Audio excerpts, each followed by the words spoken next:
Donc cette indémêlabilité de la psychanalyse et du politique. C'est bien commode, me fais-je rétorsion, trop facile. Bien commode cette idée de discours pour réduire le jugement à ce qui le détermine. Ce qui me frappe, c'est qu'en fait, on ne trouve pas mieux à m'opposer. On dit intellectualisme. C'est Lacan qui parle. Ce qui ne fait pas le poids s'il s'agit de savoir qui a raison. Ce d'autant moins qu'à rapporter cette misère au discours capitaliste, je dénonce celui-ci. J'indique seulement que je ne peux le faire sérieusement parce qu'à le dénoncer, je le renforce. De le normer, soit de le perfectionner. Et ça, c'est de là, en tout cas, c'est éminemment politique. Éminemment politique. Très fin. Dialectique à souhait. Très fin. Non, pure leçon d'hégélianisme retournée, mais pure leçon d'hégélianisme pour le coup. À le dénoncer, je le renforce. À le dénoncer frontalement, je le renforce. Alors, on reviendra sur tout cela, bien sûr. Je voudrais qu'on le garde en mémoire. C'est dans télévision. C'est dans télévision. Vous voyez la cour de récré.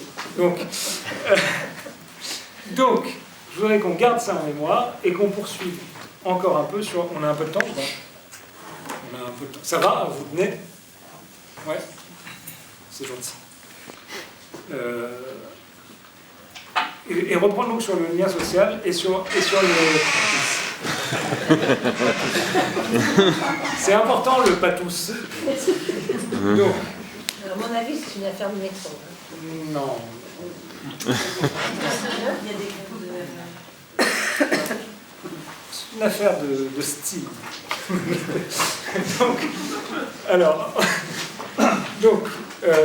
Donc, je voudrais reprendre sur le climat politique.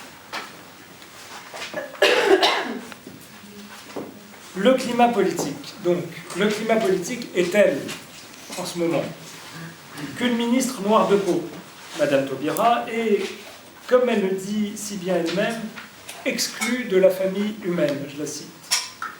Moquée par d'autres politiques appartenant au plus grand parti représentant la droite française. Traitée de singe par une enfant, nous analystes, nous philosophes, n'avons-nous rien à penser de ceci que l'insulte vienne d'une enfant. Au cours donc d'une manifestation. Insultée en une d'un journal d'extrême droite, dont le titre indique sans nul doute le temps nécessaire à sa lecture intégrale, j'étais très fier de ma vache. J'étais ravie de lire ça. En plus, j'y avais jamais pensé. Vous avez lu un peu? Ah. Je crois qu'il faut que je la publie, celle-là. Mais juste ça. Il faut noter donc que les demi-habiles reprochent aujourd'hui à ceux-là même qui en parlent, comme je suis en train de le faire, de faire de la publicité gratuite au prétendu journal et au courant politique s'y reconnaissant, à des degrés divers parfois, par la dénégation, comme on l'a entendu, évidemment. Mais peut-on ne pas en parler?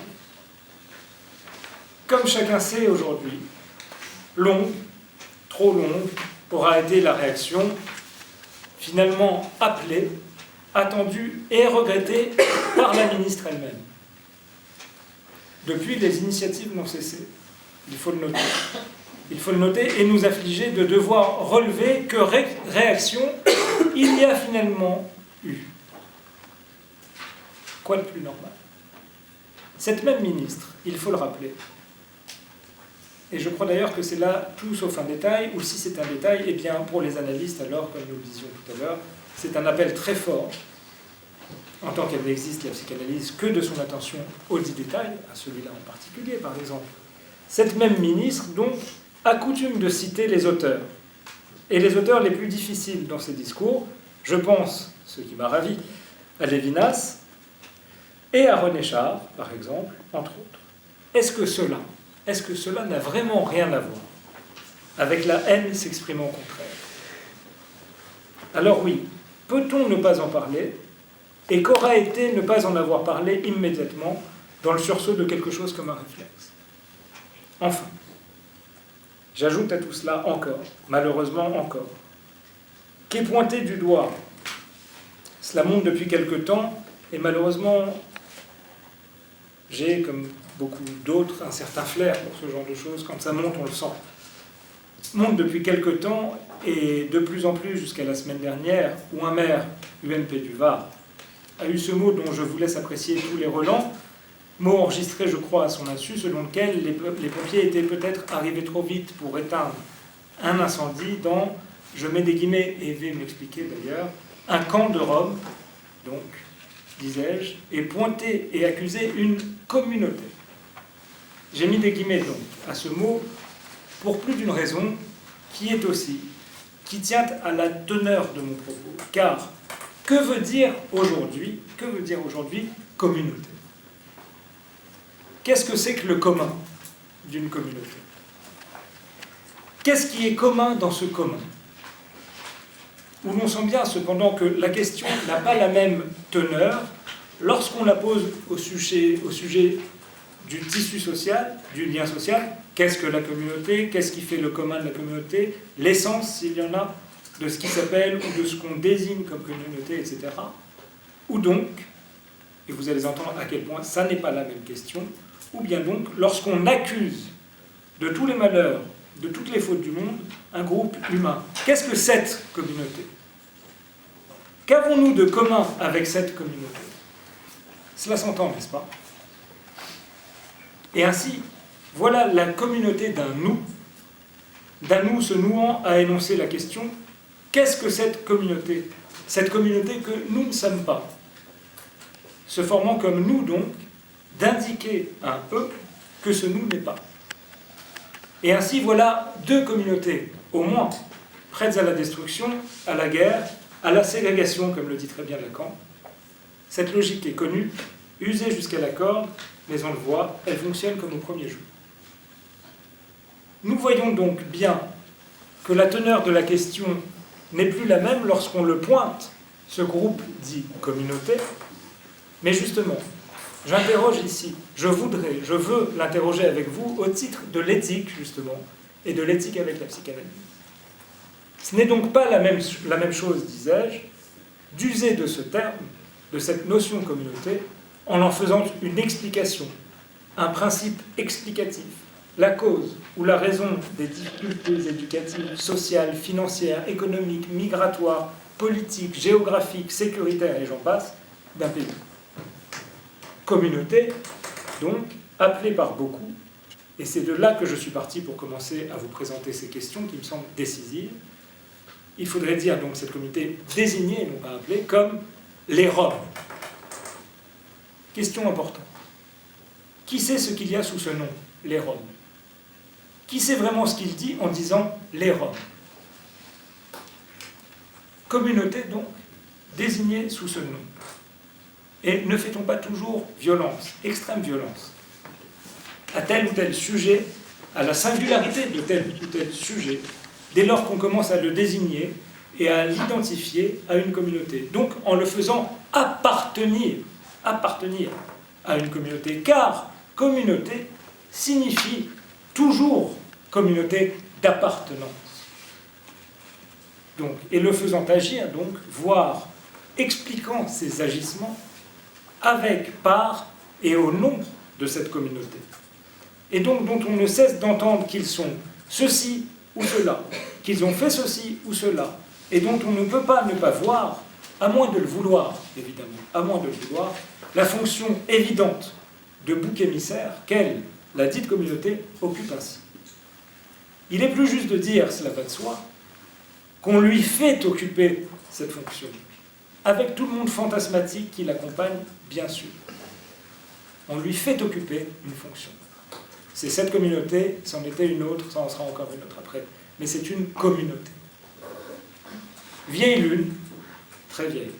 Vieille logique, vieille haine, vieille destruction de l'être avec. Et donc, vous l'aurez entendu, je suis passé, moi, du vocable communauté au syntagme être avec. Je vais bien sûr y revenir, et longtemps. Je vais revenir sur ce passage de communauté à être avec, qui tout de même veut laisser entendre le très lourd soupçon que je tends à faire peser sur ce mot, communauté. À le laisser ce mot, ou à le mettre à la question par l'avec de l'être avec. Car l'avec n'est pas le commun. L'avec n'est pas le commun. Du moins, le commun supposé. Et j'y reviendrai aussi. Mais avant d'y revenir, je reprends donc ma question. Peut-on ne pas en parler de tout cela? Et puis, peut-on ne pas être inquiet de ce qui arrive, de ce qui nous arrive, mais justement, qui nous? Qu'est-ce que c'est que nous? Comment nous advient-il? À quel prix? Que se passe-t-il lorsque je dis nous? Et lorsque nous dit vous? Nous, ne dit-il pas toujours vous?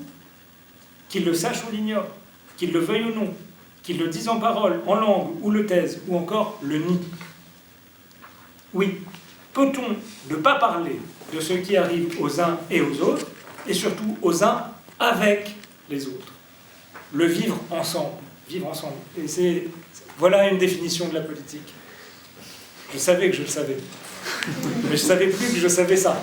C'est incroyable. Donc, le vivre ensemble, nous y sommes condamnés de facto. Et comment vivre ensemble? C'est la politique. C'est la question politique. Comment vivre ensemble? C'est la question politique même. L'être ensemble, ou être avec, ne serait pas simplement le nouage du nous communautaire, mais ce qui l'interroge et le met en question. L'être ensemble ou l'être avec interroge, met en question, met à la question, donc, le nous communautaire. Il le fait ainsi trembler.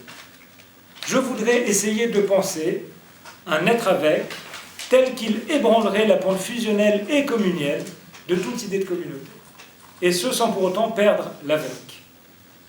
Est-ce possible? Comment penser cet avec? Voilà, je vais vous laisser sur cette question.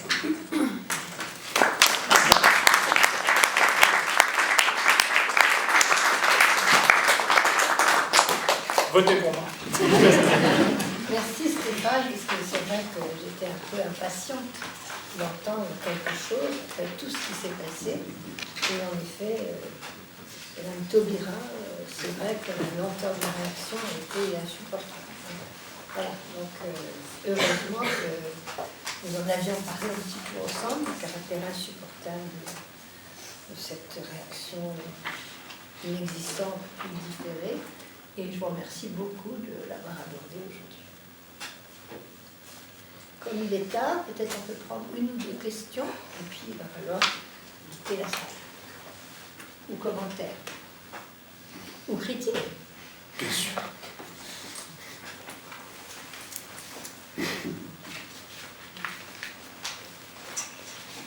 En tout cas, moi, je dirais que je vous remercie d'avoir parlé d'association libre, hein, parce que quand même, ce mot n'est pas rien. Hein, le mot libre est dans l'association libre. Hein. Donc, même si l'association libre, on sait très bien que c'est une injonction impossible, que hein, malgré tout, voilà, le choix de ce mot est quelque chose que je ne cesse de commenter auprès des internes. Tout de même, le mot est là, hein, avec évidemment l'idée de l'impossible, car on sait très bien qu'on n'y arrive pas vraiment. Hein. Mais c'est très fort parce que c'est une demande impossible. C'est une demande impossible. Et toutes les demandes, qu'elles émanent, celles dont j'ai essayé de parler, au titre justement des demandes qui sont éminemment politiques, et qu'elles émanent de Lacan ou de Derrida à l'endroit de la psychanalyse, sont des demandes impossibles. Mais c'est le prix de l'exigence qu'on peut avoir pour la psychanalyse, qu'on doit avoir en fait, pour faire quelque chose de et avec la psychanalyse maintenant. C'est une demande impossible, néanmoins, elle suppose que le sujet prenne un peu de liberté. Et c'est pas partout qu'on peut faire ça. Oui, c'est vrai. Et même si c'est impossible, il y a la liberté de dire. Et... Moi, chez Freud, c'est très précis. Hein, c'est arrêtons la poudrerie. Voilà. Et ça, je peux dire que Lacan, vraiment, ne se gênait pas pour employer, même auprès d'une femme alors jeune, des termes extrêmement choquants. Hein. C'était vraiment, il me semble, hein, dans la lignée de arrêtons avec la poudrerie pendant la séance, hein, bien entendu. Hein. C'était aussi, Freud est assez précis quand même, hein, y compris de dire ce qui est idiot. Ça n'a l'air de rien, mais c'est tellement important, hein, parce que quand même, la performance, être performant, c'est pas que d'aujourd'hui, hein, il y a toujours été cette dimension surmoïque. Donc c'est vrai qu'une règle qui dit, dites y compris des bêtises, c'est fondamental. Et ça, pour moi, bon, c'est très évident, mais on ne le soulignera jamais assez. Ce qui était moins évident pour moi, que j'ai vraiment saisi grâce à vous aujourd'hui, Stéphane, c'est le côté fondamental de la règle fondamentale. Ça, je trouve que vraiment, c'est pas tellement relevé. Hein. C'est une lecture de Freud, mais c'est pas tellement souligné que ça s'appelle règle fondamentale. L'association libre. Hein. Vraiment, je trouve ça très important. En plus, c'est très simple. Hein. Je veux dire, c'est un petit peu ce que j'explique souvent à des gens qui ne sont pas spécialement des connaisseurs de psychanalyse, ni toujours des philosophes. Je ne peux pas toujours écouter que des philosophes. J'aimerais bien, mais il m'arrive quand même de devoir écouter parfois des personnes qui ne sont pas philosophes ou artistes. Mais bon, c'est comme ça. Et donc, c'est vrai que c'est pas du tout quelque chose de déjà dit. Hein, règle fondamentale. Donc, vraiment, peut-être que quelqu'un d'autre pourrait rajouter un petit mot là-dessus, vous-même, parce que c'est essentiel. Hein. Moi, j'aimerais dire juste un mot par rapport à tout ce dont cette demande impossible. C'est aussi, vous dites dire des bêtises, c'est pour ça que j'ai lu ce truc de Perrin, c'est génial. Parce que c'est aussi dire surtout, on peut même plus dire surtout, ce qui est génial, c'est que ça annule toute hiérarchie. Voilà. Mais dites les détails, ce qui n'a aucune importance parce que vous ne le savez pas. Et ça, moi, je pense que c'est extraordinaire. Absolument. Extraordinaire. Et alors, évidemment, comme vous avez raison de vous rappeler, comment vous dites, le moins que rien. Donc vous dites pas l'infraordinaire. Non, mais avec le rien. Le presque rien. Le presque rien, ce qui nous ramène, on ne va pas en reparler, mais ce qui nous ramène quand même au Den, tout de même, à ce que Barbara Cassin a vraiment mis en relief, ce qu'elle a mis encore en relief il y a quelques jours, pour certains, à la Maison de l'Argentine, ce dont elle reparlera peut-être, excusez-moi de faire de la pub, mais on a dit qu'il fallait faire de la communication. Certaines personnes m'ont dit ça, faire de la com. Et donc, eh bien, on en reparlera sans doute avec Barbara Cassin quand on projettera le film de Nourrit ta vie. C'est le... Juin. 24 juin. C'est pas difficile de venir là plutôt que d'aller prendre l'air au soleil, mais ça vaudra la peine quand même d'entendre Nourrit ta vie et Barbara Cassin ensemble. Et c'est quand même l'occasion de parler du Den, de Démocrite et de la façon dont... Oui, c'est ça. Et de la façon quand même dont Lacan s'en sert. Et donc, quand Stéphane nous reprend la série Déchets, presque rien, le Den, c'est quand même important de le reprendre, même si on l'a déjà fait beaucoup. Hein. Donc, si on met ensemble ces simples choses freudiennes, hein, c'est quand même très très important. Et moi, en ce moment, je suis obligée de lire Freud pour la bonne raison que je fais un séminaire aux internes qui ne doit pas être strictement lacanien. Grâce à ça, je relis beaucoup Freud. Eh bien, je dois vous dire que je les remercie, parce que quand même, je vois tellement de choses dans Freud qui sont dites autrement, hein, par Lacan, que c'est assez remarquable, et je ne trouve pas assez remarquable. Hein. Et donc, je suis tout à fait d'accord avec Stéphane sur cette question des citations. Là aussi, je citerai mon amie Barbara Cassin, parce qu'elle fait remarquer que les guillemets ont été inventés par un monsieur Guillemet en France, et qu'avant, il n'y avait pas de guillemets. Hein. Donc, la citation, c'est très particulier. Hein. Donc, c'est vrai que c'est très bien de donner les citations. D'ailleurs, Stéphane le fait, moi sans doute encore plus, mais on ne peut pas en rester là. C'est vraiment essentiel. De la même façon que, voilà, ce que Freud a pu dire, que ce soit association libre, que ce soit vraiment fondamental, je n'ai même pas remarqué, c'est très important que nous aussi, enfin, quand même, on fasse au moins une lecture moderne de Lacan à notre époque. Exactement. Hein, au moins ça. Hein. Il faudrait... Ce qui est important, c'est de se rendre compte que l'exigence de la psychanalyse avec Lacan nous impose de faire avec lui ce qu'il a fait avec Freud. Bah oui. Mais c'est fondamental. C'est pour ça que j'ai peur qu'en répétant Lacan sans faire ce qu'il a fait avec Freud, quelque chose disparaisse. dangereux, en fait, pour l'avenir de la psychanalyse, je pense. Enfin, Moi, je beaucoup de pense pas. psychanalystes essaient d'aller au-delà de la citation de Lacan, heureusement. Hein, on ne va pas prétendre que nous sommes les seuls à avoir pensé à ça. Non, pas du tout. Ça serait bien prétentieux. C'est mais- pas une mise au bout du jour quand même. Hein? C'est pas une mise au bout du jour quand même. Rien à voir. Ah d'accord. Le goût du jour, ça n'existe pas plus que l'actualité. Ah d'accord. Voilà. Je crois qu'aujourd'hui, c'est fraises et chocolat. Ouais. Mais non, Non, Simplement, si tu veux, Dominique, c'est la indépendant. société ayant changé, bien que moi je trouve pas seulement à vrai dire qu'il y ait des nouvelles pathologies, bon. Mais néanmoins, quand même, il faut tenir compte de ce que nous ne sommes pas dans les années 70. Pour ma part, je le déplore quelque peu,